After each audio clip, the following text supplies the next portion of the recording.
Em Gênesis capítulo 13, botei ele bem grandão ali porque será a leitura e também o texto da pregação.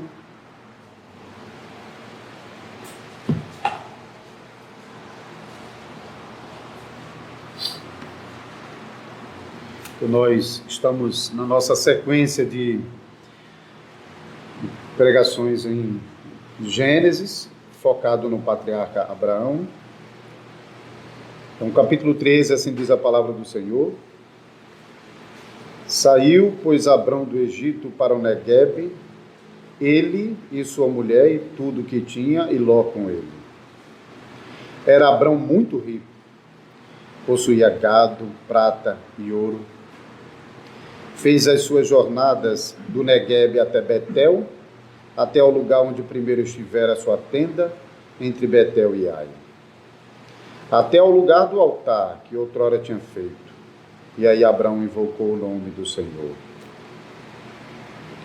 Ló, que ia com Abrão, também tinha rebanho, gado e tendas, e a terra não podia sustentá-los, para que habitassem juntos, porque eram muitos os seus bens, de sorte que não podiam habitar um na companhia do outro. Houve contenda entre os pastores do gado de Abrão e os pastores do gado de Ló. Nesse tempo, os cananeus e os ferezeus habitavam essa terra. Disse Abrão a Ló: não haja contenda entre mim e ti, e entre os meus pastores e os teus pastores, porque somos parentes chegados. Acaso não está diante de ti toda a terra? Peço-te que te apartes de mim, se fores para a esquerda, irei para a direita, se fores para a direita, irei para a esquerda.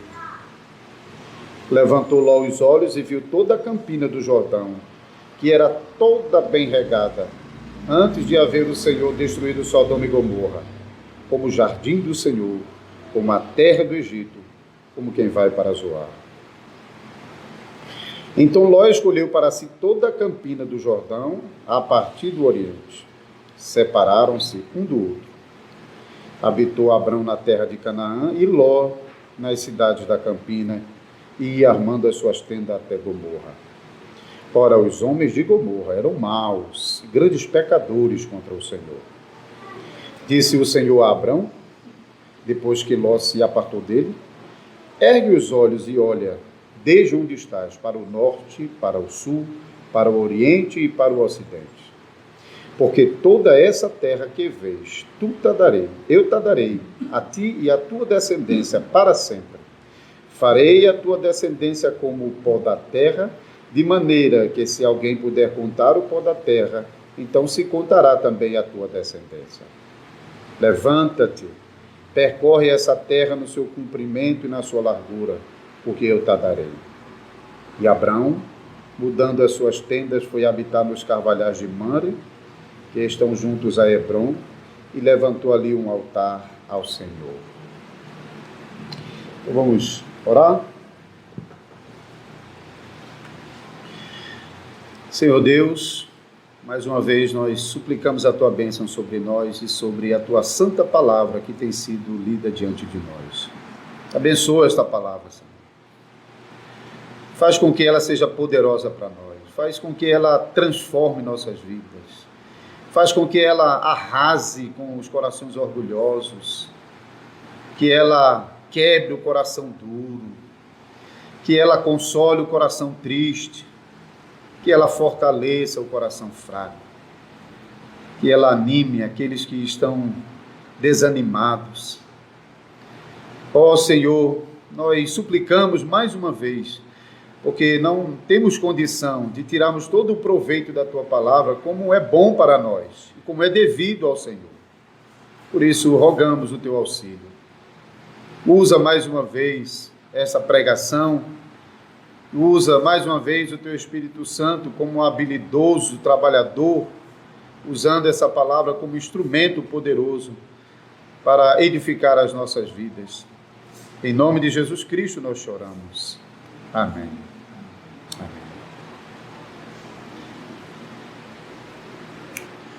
Amados irmãos e irmãs no Senhor Jesus Cristo e também visitantes que estão conosco nessa noite, Nós já ouvimos duas pregações no capítulo 12 de Gênesis, que começa com a separação de Abrão da sua parentela. Então, Deus separando Abraão do restante do mundo, e por meio dessa separação, Deus providenciou a preservação de uma semente santa da qual viria o Messias Salvador Jesus Cristo. E depois, isso foi versículo 1 a 9 do capítulo 12, versículo 10 a 20, nós vimos uma segunda pregação que nos falou sobre a providência de Deus em preservar a semente santa dentro da terra do Egito, a terra dos faraós, e também como Deus usou esse acontecimento para provar a confiança de Abraão em Deus, depois de tê-lo feito sair da terra de Harã. Então, a próxima sessão são os capítulos 12 e 13. Vocês vão perceber que esses capítulos 12 e 13 estão juntos, mas nós vamos tratá-los separadamente para que a gente possa aproveitar um pouco mais os detalhes de cada um deles, mas de fato a mensagem está junta nesses capítulos 12 e 13. O capítulo 13, mais especificamente, mostra a providência de Deus em preservar a semente santa por meio de, mais uma vez, causar uma separação de Abraão com a sua parentela, por meio de Ló. E esse capítulo 13, então, nós podemos perceber aqui uma divisão em três partes. Primeiro, a narração do conflito entre os pastores de Abraão e os pastores de Ló. Depois, a partir disso, versículo 1 a 7, versículo 8 até o versículo 13, então, a solução desse conflito proposto pelo próprio Abraão, e no final o consolo de Deus a Abraão, apresentando mais uma vez a promessa que ele já houvera feito no capítulo 12. Então vamos observar esse texto nessa divisão, e se nós pudéssemos tirar uma mensagem da combinação dessas três partes do capítulo 13, podíamos resumir dizendo: Deus consola o solitário Abraão. Veremos por que isso, tá? Então, no capítulo 12, nós já vimos que Abraão havia descido ao Egito com Sarai, com Ló e com o restante da sua comitiva, isso por causa de uma fome que estava devastando Canaã, e ele precisou procurar um lugar onde pudesse sustentar a sua casa. E depois daquele episódio lá no Egito envolvendo Sarai e Faraó, Abraão sai do Egito, mais uma vez com Sarai, com Ló, mas agora com toda a riqueza que possuía, e retoma a peregrinação dentro da terra de Canaã, entrando pelo sul, pelo Negueb. Negueb é a expressão para sul, fica no limite mais ao sul de Canaã, e atravessando a terra chegou na região central de Canaã, na região de Betel. Isso, então, é o resumo dos 4 primeiros versículos. Betel, uma palavra que eu acho que a gente conhece bem, né? Casa de Deus, é o significado bem literal, né? Betel, casa de Deus. Mas Betel ainda não era o nome dessa cidade onde Abraão estava chegando nesse momento em que ele está chegando em Betel, embora nós estamos lendo sobre Betel. De fato, quem vai dar o nome de Luz, que era o nome da cidade na época de Abraão, quem vai dar o nome de Betel é Jacó. Isso só vai acontecer lá no capítulo 35, versículo 15. Jacó dá ao nome de Luz, anteriormente Luz, a cidade de Betel, quando Deus aparece a ele naquele mesmo lugar onde Abraão estivera anteriormente. Mas Moisés, que é o autor do livro de Gênesis, escrevendo muito tempo depois, ao escrever, ele já atribui à cidade de Luz o nome que ela passou a ter posteriormente no episódio de Jacó. Então, por isso a gente está sempre lendo sobre o nome Betel. Abraão já havia marcado Betel como um lugar da presença de Deus em Canaã. Ele já havia feito um altar. O capítulo anterior, versículo 8, Deus havia feito um altar quando ele passara por Betel, e ali ele havia invocado o nome do Senhor. E mais uma vez Abraão está retornando aos lugares onde ele havia já peregrinado, e ele vai continuar fazendo isso. Depois daqui ele vai voltar para Manre, que é outro lugar onde ele havia estado. E assim, Abraão continua peregrinando dentro da terra de Canaã. Deus havia abençoado Abraão com muito gado. Nós lemos lá no versículo 16 do capítulo 12, quando ele estava no Egito: este faraó, por causa dela, de Sarai, tratou bem a Abraão, o qual veio a ter ovelhas, bois, jumentos, escravos e escravas, jumentas e camelos. Então ele tinha muitos rebanhos. E quando ele saiu do Egito, ele então saiu com muita riqueza. Abraão saiu muito rico. Mas não apenas ele, o próprio Ló também, por ser sobrinho de Abraão, também havia saído do Egito muito rico. O versículo 5 mostra que Ló que ia com Abraão também tinha muito gado e tenda, rebanho, gado e tenda. Porém, a terra que eles estavam agora, na peregrinação em Betel, o texto do versículo 6 diz que era uma terra que não era suficiente para que o rebanho dos dois pudessem ali pastar.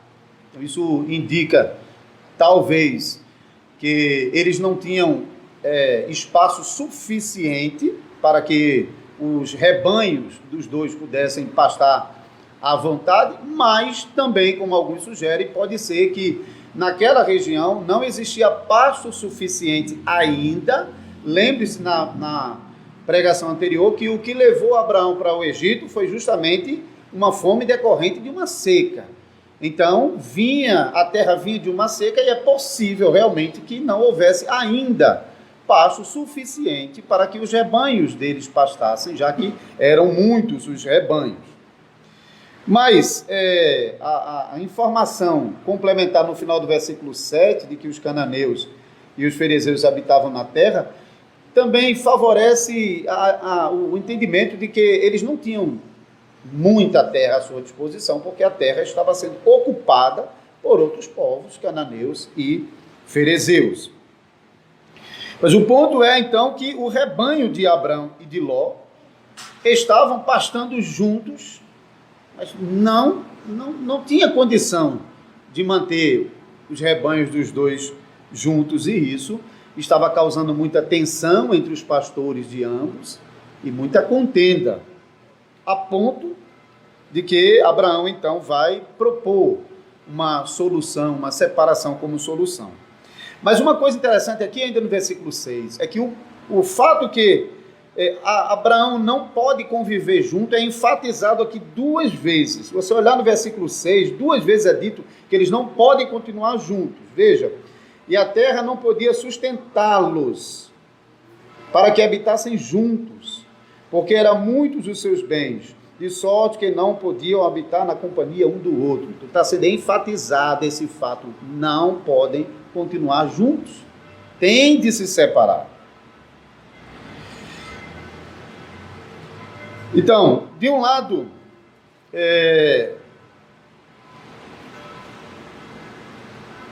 a menção dos ferezeus e dos cananeus habitando aquela terra, de um lado, está mostrando que realmente não era a terra de Abraão, hein? Ele não ocupava toda a terra, e ele era peregrino habitando no meio desses povos. Mas do outro lado também chama a atenção de Abraão e de nós para a promessa que Deus havia feito, de que um dia não seriam aqueles os habitantes daquela terra. Um dia aquela terra seria habitada pelos descendentes de Abraão. Então essa menção aqui também é importante nesse sentido. Irmãos, então, que situação difícil para Abraão, hein? Não era realmente uma situação fácil. Ele havia deixado para trás toda a sua parentela, já havia feito isso, deixado Harã para trás, com a casa de seus pais, com demais parentes, e iniciado a jornada em Canaã, e agora o único parente que estava com ele, o seu sobrinho Ló, agora, por causa da dificuldade de se manterem juntos, por causa dos seus bens, ele precisava afastar Ló dele. Então, realmente é uma situação dramática. A decisão de mandar Ló embora era uma decisão difícil, mas era necessário.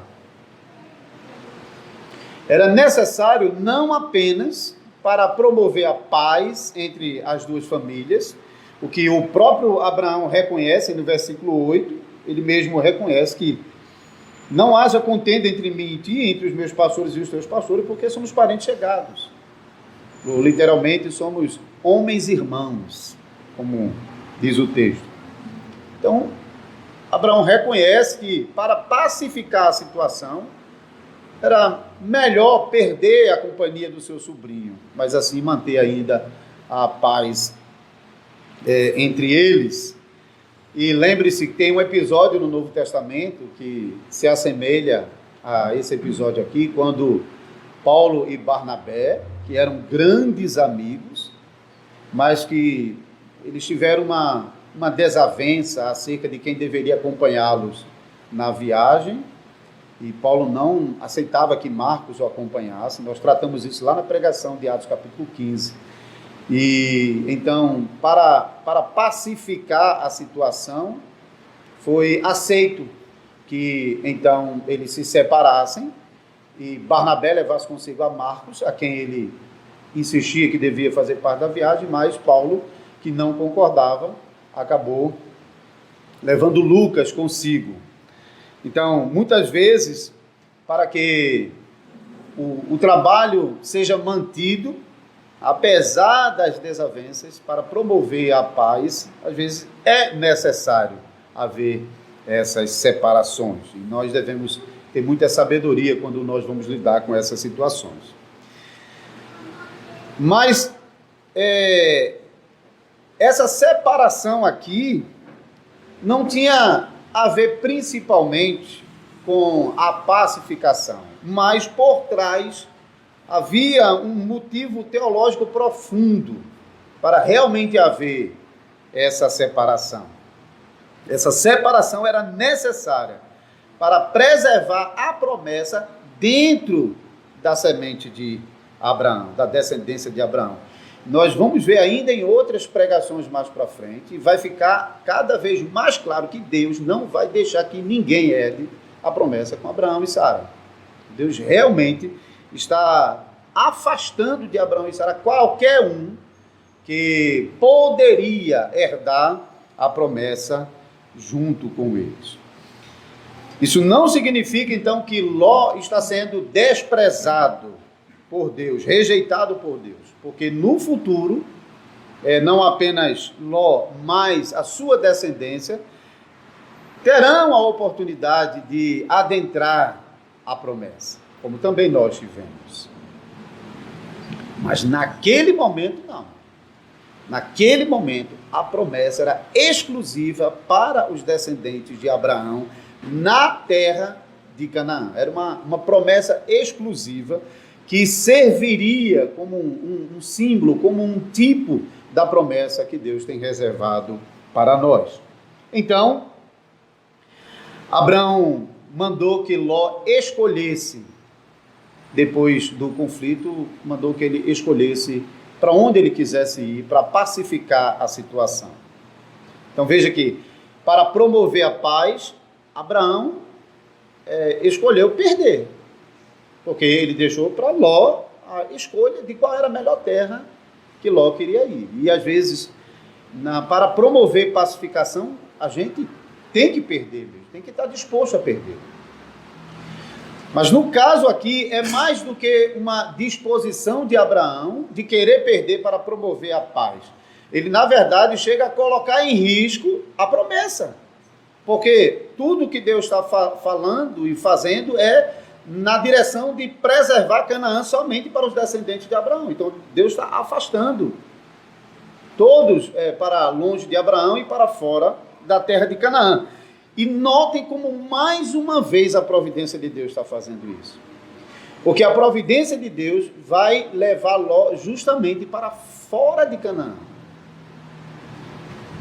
Ló, veja,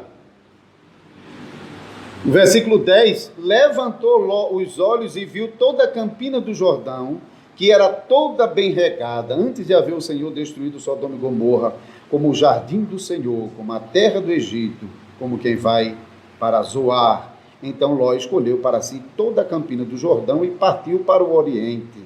Separaram-se um do outro. Note que ele partiu para o oriente. Sabe o que quer dizer isso? Ele partiu para o outro lado do Rio Jordão. Ou seja, ele foi para fora de Canaã. As cidades de Sodoma e Gomorra, elas estão do outro lado do Jordão, fora de Canaã, na parte oriental do Jordão. Tanto Sodoma como Gomorra e, posteriormente, a cidade de Zoar. Então, está vendo aqui como Deus está agindo? Deus soberanamente está conduzindo a história. Abraão toma a decisão de deixar Ló escolher. Ló poderia escolher qualquer lugar dentro de Canaã, e isso comprometeria a promessa, mas Deus guia Ló para fora da terra de Canaã, embora uma terra ainda abençoada, mas fora de Canaã. Então é uma bendita providência que nós devemos louvar. A descrição dessa região que nós lemos aqui no versículo 10 é realmente uma descrição belíssima. Ló olha e tudo que ele vê, lembre-se, eles estão na região alta, porque a região central de Canaã era a região alta, e a região do Jordão estava abaixo, bem abaixo. E a região, principalmente do Jordão, para onde Ló vai, é uma região mais baixa, onde tem o Mar Morto, que eu já expliquei, que é a maior depressão terrestre, né? Chega a 400 metros abaixo do nível do mar. Mas, antes de o Senhor ter destruído, toda aquela região era uma maravilha, era uma coisa bonita de se ver. Um verde tomando conta de todos os lugares, e nós lemos então que era como o jardim do Senhor, como a terra do Egito, como quem vai para Zoar, ou era a terra, como a terra que vai para Zoar, porque tem Sodoma, Gomorra e Zoar, para onde Ló vai fugir posteriormente, quando a cidade for destruída. A gente vai ver lá no capítulo 19, ele vai escolher essa cidade vai ser preservada por causa de Ló. Alguns comentaristas tentam encontrar nessas expressões uma alusão à localização do Jardim do Éden, sugerindo que o Jardim do Éden, então, fica nessa região. Existem realmente muitas teses para isso, e eu nem quero discordar dessa possibilidade, mas o fato é que o texto não está dizendo, não está sugerindo que o Jardim do Éden seja nessa região. O que o texto está fazendo é uma comparação da riqueza dessa região, da abundância de água e de vegetação, à semelhança do Jardim do Éden. E prova disso é que ele não compara só com o Jardim do Éden, ele compara também com o Egito. Então, isso colocaria também como possibilidade do jardim lá na terra do Egito. Então, o que o texto está fazendo é comparando apenas e não sugerindo que ali anteriormente era o Jardim do Éden. E outra coisa importante ainda a observar acerca dessa região é a antecipação da informação de que essa região será destruída e a antecipação da informação de que as pessoas daquela cidade de Sodoma eram pessoas más, e nós lemos aqui no final do versículo 10, hein? No versículo 10, cadê? Não, o versículo 13. Ora, os homens de Sodoma eram maus e grandes pecadores contra o Senhor. Na verdade, a gente só vai ler sobre essas coisas lá no capítulo 18 e 19. Mas o texto já antecipa para nós que apesar de naquele momento a terra do Jordão ser realmente planícies semelhantes ao Jardim do Éden, isso tudo era antes do Senhor ter derramado fogo e enxofre do céu para queimar aquela região. Até alguns falam que o Mar Morto não era Mar Morto nessa época. O Mar Morto foi o resultado do juízo de Deus, despejando do céu pedras de enxofre sobre aquela região, que causou a devastação e também a depressão daquela região do Mar Morto, tornando então o mar em um mar morto, por causa da alta salinidade que tem ali, né? Então, irmãos, essa é já a segunda vez que Abraão passa pela experiência dramática de se separar da sua família. Segunda vez. Primeira vez, quando ele deixou Harã, casa de seu pai, sua parentela, e a fim de ir para Canaã, conforme o mandado do Senhor, e agora pela segunda vez, quando ele precisa mandar Ló embora e assim se afastar dele. Ló, o texto ainda vai voltar outras vezes a falar de Ló, ele tem ainda um papel importante nas próximas narrativas. Ló era o filho de Harã, um dos irmãos de Abraão, que havia morrido ainda em Ur dos Caldeus, antes do pai de Abraão, Terá, iniciar uma jornada e ter ficado em Harã. Então, o pai de Ló morreu quando ainda estava lá na terra de Ur dos Caldeus. Por isso, Abraão tinha um sentimento realmente muito, muito próximo com esse seu sobrinho. Então, não era uma tarefa simples para Abraão dizer para ele, vai embora. É quase como um irmão, e ele chega a falar isso, a expressão somos parente próximo, a tradução aqui, literalmente nós somos homens irmãos, nós somos do mesmo sangue. Então, foi muito duro para Abraão, não foi uma coisa fácil, uma decisão fácil a ser tomada. Como não foi a primeira, também não foi a segunda. Qualquer de nós que passar por uma experiência de ter de se afastar de alguns familiares, ou até mesmo de ter de afastar alguns familiares de nós para promover a paz dentro de nossa casa, isso é coisa que angustia o nosso coração. Isso não é coisa fácil de se fazer. É duro, machuca, faz a gente chorar.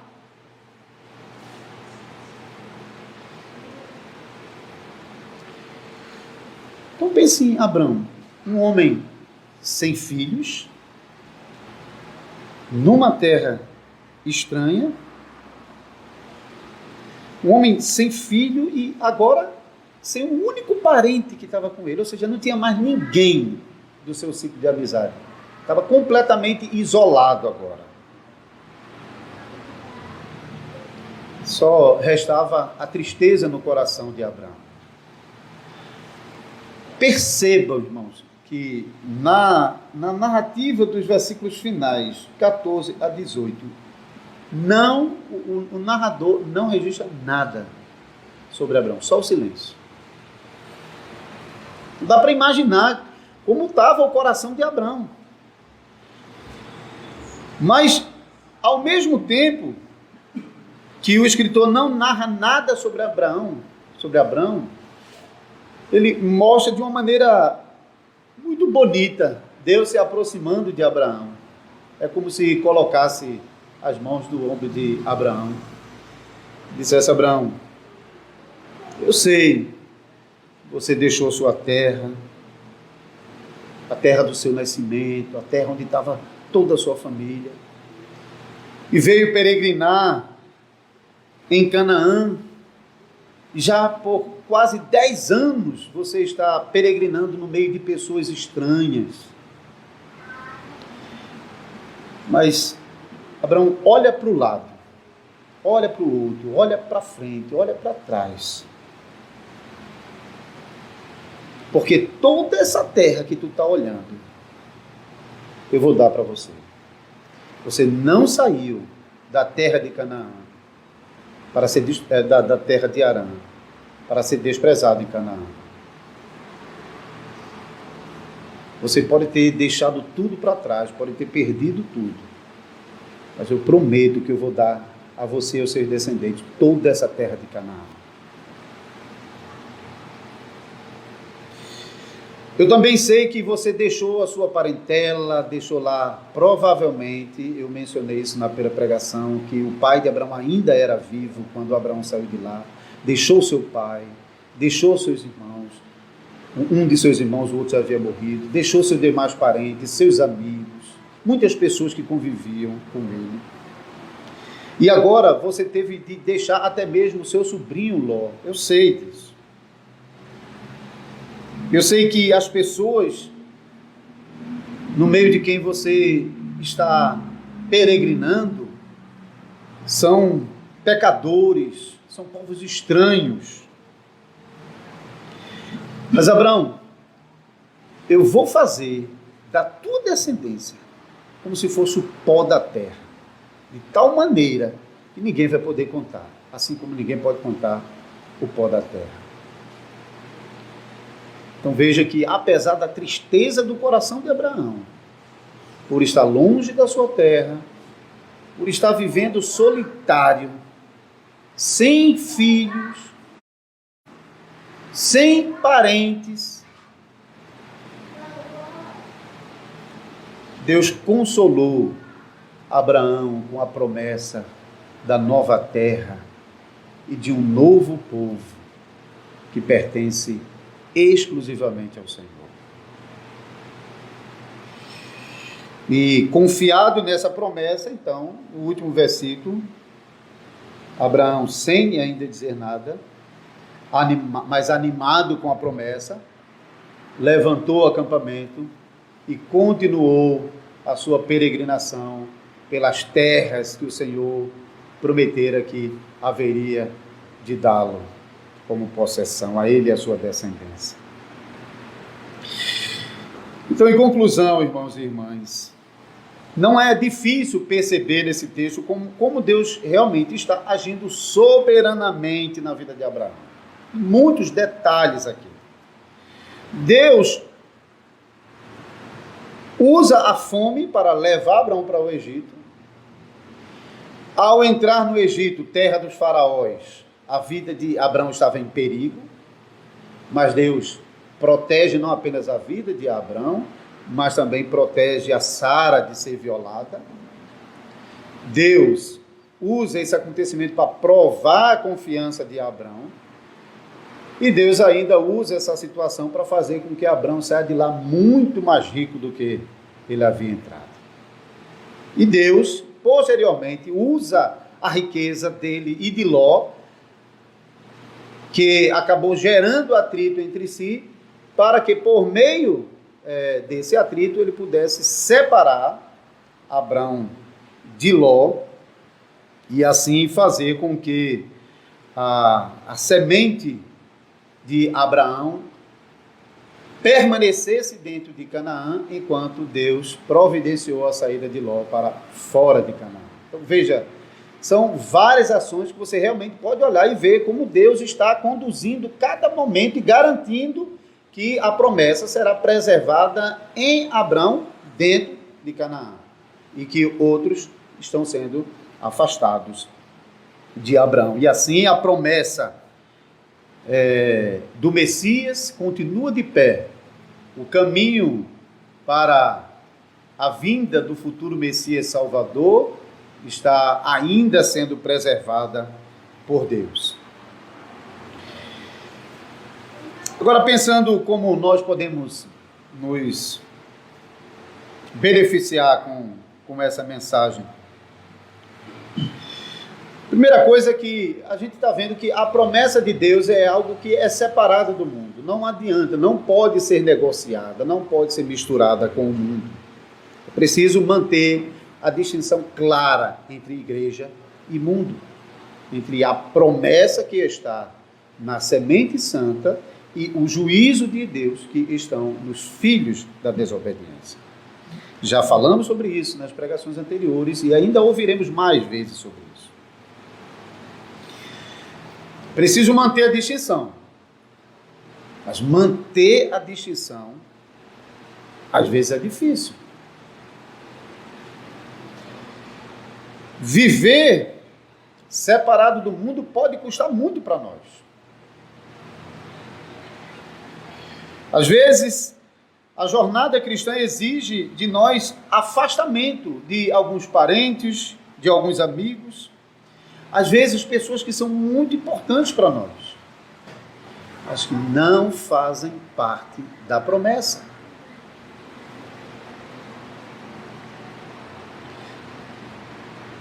Então, perder a amizade desses parentes e desses amigos, ao final das contas, não é bem uma perda. Porque nós perdemos a amizade com o mundo para garantir a amizade com Deus e ser beneficiado com a promessa do Salvador, que não está lá no mundo, mas está na família da fé. Agora, viver separado do mundo não significa necessariamente que a gente vai viver em guerra com o mundo. Embora o contrário seja verdadeiro na maioria das vezes. O mundo sempre estará em guerra contra a igreja. De um jeito ou de outro, o mundo nos odeia. O mundo busca a destruição da igreja. O mundo quer que a igreja se renda a ele, para que então haja qualquer negociação. Mas quanto a nós não precisamos estar em guerra com o mundo. É possível manter uma certa paz, como Abraão está promovendo a paz entre ele e Ló. E lembrando daquilo que o próprio apóstolo Paulo ensinou em Romanos capítulo 12, versículo 18. No que depender de vós, tende paz com todos os homens. Então nós, o povo da aliança, nós vivemos no mundo. Nós vivemos no meio dos pecadores. Vivemos no meio de nações dominadas por pecadores e por Satanás. Então nós temos que procurar, temos que ser sábios para viver nesse mundo sem provocar contendas com os filhos da desobediência. Não temos que fazer isso. Não temos que tentar a Deus, não temos que provocar a Deus. Desde que viver em paz com os homens não signifique renunciar aos termos da promessa. Não signifique se aliar a eles. Não significa se misturar com os filhos do mundo.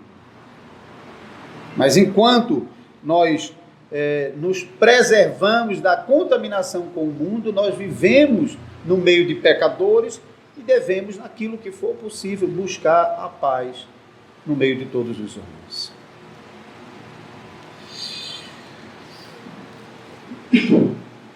Abrir mão, então, dessa amizade de parentes e amigos pode ser muito caro para nós. Nosso coração pode sofrer imensamente e se carregar de tristezas. Pode mesmo. Não é fácil. E cada um tem sua própria experiência para isso. Não é fácil se afastar das pessoas que são importantes na nossa vida. Família, parentes, amigos. A Bíblia diz até que tem amigos que são mais chegados do que irmãos. E ter de se afastar deles realmente pode ser caro, pode causar grande tristeza ao nosso coração. Mas se a pessoa não é o herdeiro da promessa, é isso mesmo que tem que ser feito. Não tem. Pode ser duro, mas é o que tem que ser feito. Mas não se preocupe, que você não estará sozinho. Tem uma multidão de santos e santas irmãs juntamente com você. Você não estará sozinho, porque pode ter certeza que naquele momento, assim como Deus se aproximou a Abraão para consolá-lo, pode contar com a presença, e de uma maneira talvez ainda mais maravilhosa, Porque Deus, ele enviou o seu próprio Espírito Santo para habitar em nosso coração, a fim de que nós possamos nos dirigir a Ele como Pai. Então tenha por certo que as tristezas que vierem sobre vocês, quando vocês tiverem de tomar uma decisão dura, de se afastar de parentes e amigos, porque a convivência com eles é incompatível com o viver cristão, na fé que nós fomos chamados a confessar. Saiba que, naquele momento, Deus, mais uma vez, consola você com uma promessa da salvação e da vida eterna que você tem em Cristo Jesus. Nada nesse mundo pode ser comparado à glória de habitar eternamente ao lado do Salvador Jesus Cristo. Nada, nada. Mas a questão é o que você faz com essa palavra. E como você recebe esse consolo do Senhor. Porque nós somos tão fracos que nós passamos a vida inteira ouvindo as promessas de Deus. Mas no preciso momento onde essas promessas deveriam causar um grande efeito de consolo na nossa vida, nós nos desesperamos igualmente ao mundo que não tem esperança em Deus. Isso tanto vale para o crente quando perde um parente, especialmente um parente crente, e se desespera de um jeito que parece que a promessa de Deus na ressurreição e de que vai reencontrá-lo não teve nenhum efeito na vida dele. Da mesma forma, quando nós somos chamados a tomar uma decisão dura de ter de nos separar de pessoas queridas, mas que não podem conviver junto conosco, nós, naquele momento, parece que a promessa de Deus não serve para nada. Parece que a pessoa está perdendo a coisa mais importante da sua vida.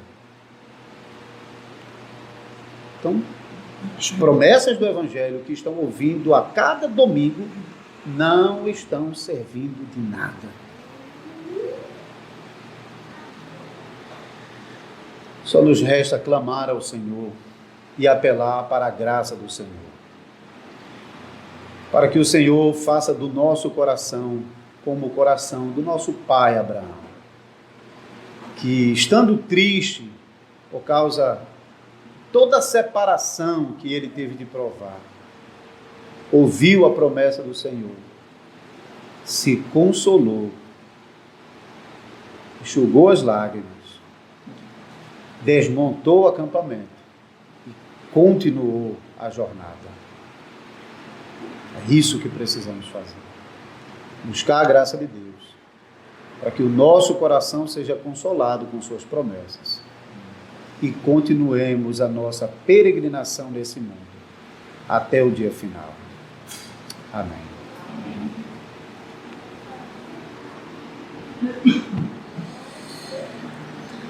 Senhor Deus, tem misericórdia de nós, Senhor. Que as palavras que nós ouvimos nessa noite não sejam apenas palavras bonitas, como canções de namorado, a animar o nosso coração, mas que possamos provar em nosso coração o profundo mistério de que o Espírito Santo está trabalhando no nosso coração. Enquanto ouvimos as palavras sendo lidas e pregadas, que o Senhor possa sempre estar pegando essas palavras e usando como flechas, encravando no nosso coração, quebrando a casca dura. Que possa usar essas palavras como lâmpada em nosso coração, clareando as partes mais escondidas do interior do nosso coração, revelando a nossa podridão, revelando a nossa fraqueza, a nossa falta de fé, a nossa insegurança em Deus. e nos auxiliando, Senhor, por meio dessas palavras, usando essas palavras como guia para nos conduzir a Jesus Cristo, nosso Salvador prometido. Por favor, não deixa, Senhor, que essas palavras sejam palavras comuns, palavras de homens, mas, por favor, nos favorece com a Tua palavra para fazer da nossa vida uma vida de confiança no Senhor Jesus Cristo. Em nome dele nós choramos. Amém.